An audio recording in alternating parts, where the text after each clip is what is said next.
Tell me your experience working with him on The Room. It was an extremely unique experience. I think what was most fascinating to me is that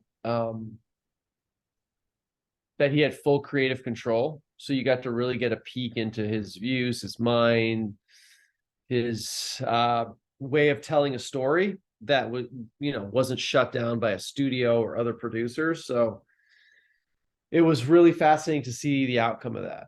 A lot of times you have people regulating a production and scenes and castings, but for him, he got to just do it all himself.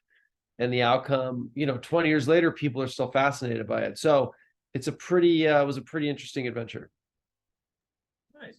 And they even made a documentary about it called Disaster Artist, which was a book you wrote and is New York's bestseller. Still on request from the library. Haven't read it yet, but don't worry, I will read it. It's on request of the library. Now, is the book based on your experience working on the film? Yeah, it's a memoir that I wrote about my time pursuing being an actor and working with Tommy. And I knew the story behind the making of The Room could make a good movie. And that's a big deal. Why I wrote it is I thought that story could in turn be a good film. Very cool. And tell me, where did you study to become an actor? I studied in San Francisco at Gene Shelton and ACT. And it was at Gene Shelton that I met Tommy. That's very, very cool. And what inspired you to become an actor? I saw the movie Home Alone when I was 12, and I thought, Love that movie. I want to be part of that. You know what I mean? And so I wrote a sequel, Home Alone Lost in Disney World, that I wrote at 12, and I wrote a role for myself opposite Macaulay Culkin, and I submitted it to 20th Century Fox. Nice. And John Hughes, and I got a letter back from John Hughes. So it was around 12 that I realized I wanted to do that. Very cool. Do you remember what John Hughes said in the letter? Yeah, he said he was basically impressed by what I sent and to believe in yourself. And he just said, it's good that you're doing this and always follow your heart. Very, very cool. It's funny because I actually wrote a screenplay when I was 12 and I submitted it to the company that worked on Wallace and Gromit. Uh, I didn't hear back, sadly. Well, actually, I don't really remember. It was 11 years ago. It's hard to remember. I'm 23 now.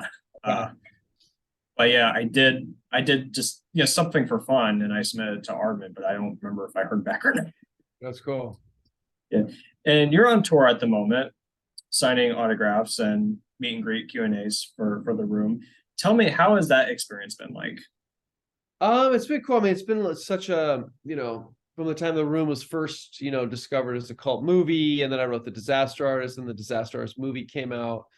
Then we released a movie called Best Friends that Tommy and I made, and then I just this last year I released a horror movie called Miracle Valley, which is a movie I directed about a real life cult, which we filmed near Miracle Valley. And then now it's the 20th anniversary, so it's been sort of a wild ride, but it's been really fun meeting people in different areas, and how many people are new to The Room, young people that are experiencing it. Very, very cool. I actually just watched it for the first time when I found out that I was going to interview. I actually went ahead and did my homework and watched the movie, and I gotta say, very well done. That's awesome. Yeah, with the crowd, when people see with the crowd, it really comes alive, which is cool. It's always fun getting to be in a theater with a crowd because you get to laugh with a lot of people. Yeah. So yeah, And 100%. It makes it really fun. for people who want to go into the acting industry, whether it's acting or directing or writing, is there any advice that you would pass on to those future people? I think the biggest thing is to be proactive and um, team up with people and start producing and making things. I think a lot of times we wait around for the phone to ring. We wait for people to do it for us. But I think getting out there, and we have so many avenues to produce things now. So find your gang, find your team, and go out and start making stuff and practicing. Nice, very, very cool. And The last question on the interview, let me find it in my notes. Here it is. Do you have a favorite, since it's retro podcast, do you have a favorite movie, board game, video game, or even action figure that was your favorite growing up with? Favorite movie growing up was probably Back to the Future. And Star Wars Episode 4. And I would say favorite video game from back in that time was Legend of Zelda, the first one My brother loves Legend of Zelda. on Nintendo. Mhm. I'd say those two. It's funny when you said Star Wars, I've been having a Star Wars marathon. Really? Did you watch Kenobi on Disney Plus? I haven't seen it yet. Thank you again, Greg, for participating in today's interview. And also for those who live in Delaware, Greg will be at the Strand Theater in Delaware, Ohio on April 13th.